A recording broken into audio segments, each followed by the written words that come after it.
আল্লাহর নবী বলছে ওই বিয়ে সবচেয়ে বরকতওয়ালা বিয়ে, যেই বিয়ের খরচ কম হয়। বললেন এভাবে বরকত, আমনে বললেন না, আমনে নবী ঠিক বলেন নাই, আমার সমাজ যেটা বলে, আমরা গ্যারামি যেটা বলে সেটাতে বরকত।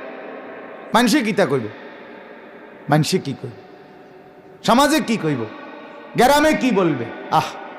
আফসুস, একবারও ভাবলেন না নবীজি কি বলবে, আল্লাহ কি বলবে, হাসরের ময়দানে আল্লাহ তাআলা কি বলবে, নবী কি বলবে। আমার উম্মত আমাকে এভাবে ছুঁড়ে ফেলে দিলা কেন?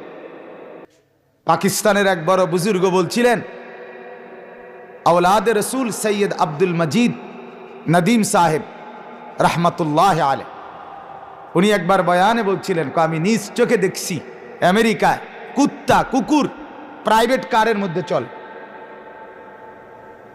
কুত্তা চলে, এটা ইজ্জতের কি?